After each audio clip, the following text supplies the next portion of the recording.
Bismillahirrahmanirrahim. Assalamualaikum warahmatullahi wabarakatuh. Perkenalkan, nama saya Fani Nur Septiani dengan NIM 185211089 akan menjelaskan mengenai diagram alir proses pembuatan asetaldehid dengan oksidasi etanol.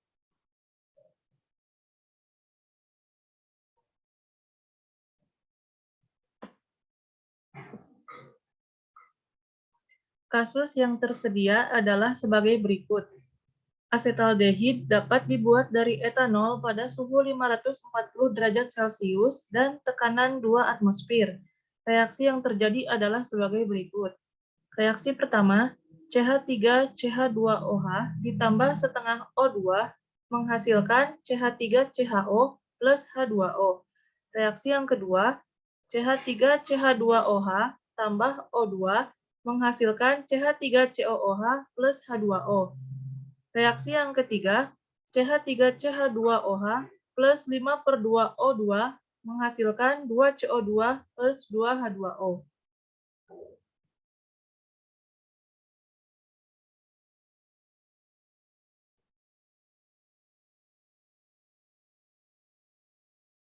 Data-data yang tersedia adalah sebagai berikut.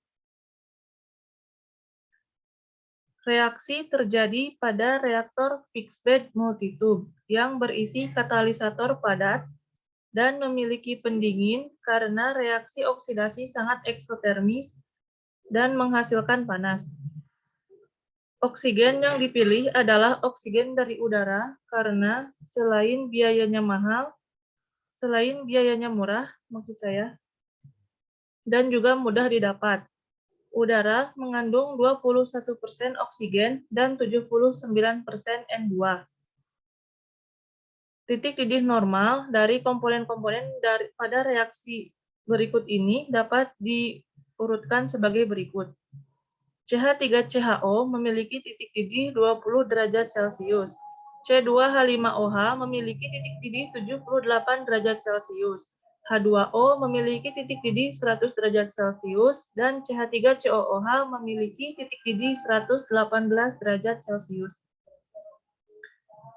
Sedangkan CO2, O2, dan N2 adalah non-condensable.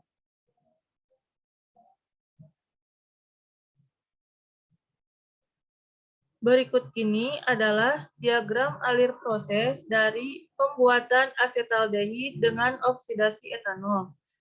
Langkah yang pertama adalah persiapan bahan baku. C2H5OH cair yang memiliki suhu 30 derajat Celcius dan tekanan 1 atm dipompa untuk menaikkan tekanannya hingga 2,2 atm. Kemudian masuk ke dalam vaporizer untuk diuapkan, dan produk keluaran dari vaporizer berupa C2H5OH uap dan cair bertekanan 2,15 atm dan memiliki suhu lebih tinggi dari suhu titik didih normalnya. Kemudian dimasukkan ke dalam separator untuk dipisahkan. C2H5OH cair di-recycle, sedangkan uap C2H5OH cair masuk ke dalam furnace untuk pembakaran lebih lanjut. Untuk persiapan udara yang mengandung oksigen dan nitrogen difilter terlebih dahulu untuk menyaring kotoran-kotorannya. Kemudian dimasukkan ke dalam kompresor sehingga didapatkan tekanan sebesar 2,1 atm dan memiliki suhu lebih tinggi dari suhu normalnya. Udara dimasukkan ke dalam furnace melalui pipa yang berbeda untuk dibakar secara lanjut. Di dalam furnace, C2H5OH dan udara dibakar hingga keluar berupa produk yang memiliki suhu sangat tinggi, yaitu sekitar 540 derajat Celcius, sedangkan gas sisa pembakaran di furnace dibuang melalui cerobong. C2H5OH dan udara yang memiliki suhu yang tinggi siap masuk ke dalam reaktor fixed bed. Di dalam reaktor fixed bed terdapat katalisator padat dan terdapat pendingin karena reaksi oksidasi sangat eksotermis dan menghasilkan panas.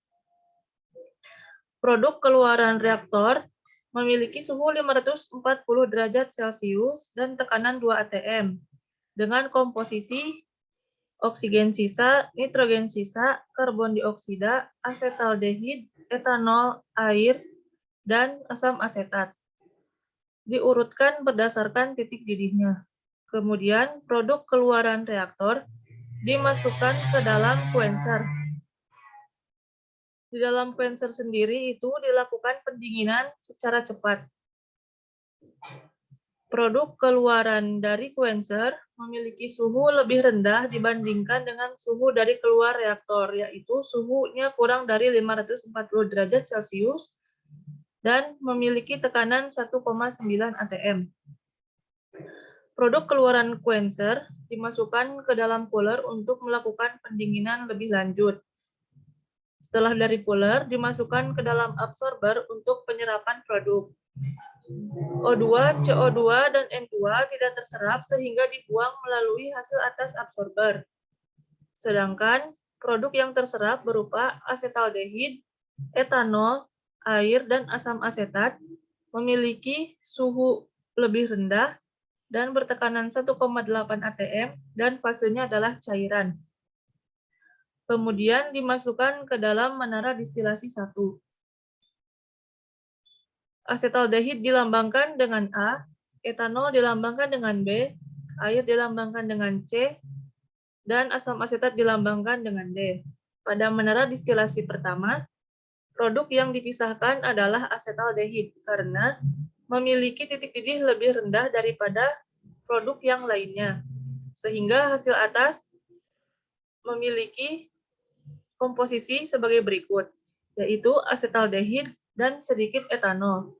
Hasil atas dimasukkan ke dalam kondenser, kemudian dimasukkan ke dalam akumulator, dipompa, sebagian dimasukkan kembali ke dalam menara distilasi, dan sebagian dimasukkan ke dalam tangki penyimpanan CH3CHO atau tangki penyimpanan asetaldehid. Sedangkan hasil bawah yang berupa sedikit asetaldehid, etanol, air, dan asam asetat di reboiler, kemudian sebagian dimasukkan ke dalam menara distilasi lagi, dan sebagian dimasukkan ke dalam menara distilasi 2 untuk pemisahan lebih lanjut. Pada menara distilasi 2, dilakukan pemisahan produk yang berupa etanol. Hasil atas memiliki komposisi sedikit asetaldehid, etanol, dan sedikit air.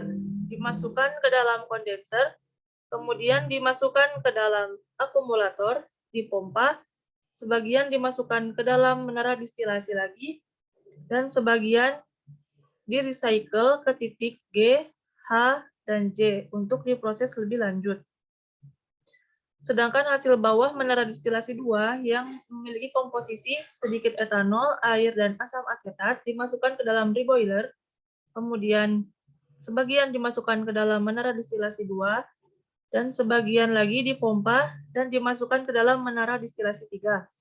Di dalam menara distilasi 3 dilakukan pemisahan produk yang berupa air, sehingga produk atas yang berisi sedikit etanol, air, dan sedikit asam asetat dimasukkan ke dalam kondenser, lalu dimasukkan ke dalam akumulator, dipompa, dan sebagian dimasukkan lagi ke dalam menara distilasi yang ketiga, lalu sisanya yang berupa air atau limbah lainnya dimasukkan ke dalam unit pengelola limbah atau UPL.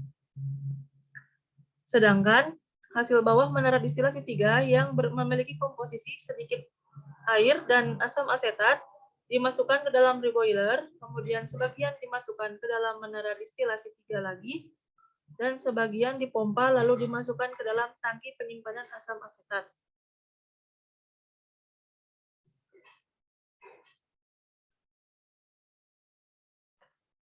Sekian penjelasan mengenai proses alir diagram atau diagram alir proses pembuatan asetaldehid dengan oksidasi etanol. Mohon maaf apabila ada kesalahan dan kekurangannya. Wabillahi taufiq wa hidayah. Wassalamualaikum warahmatullahi wabarakatuh.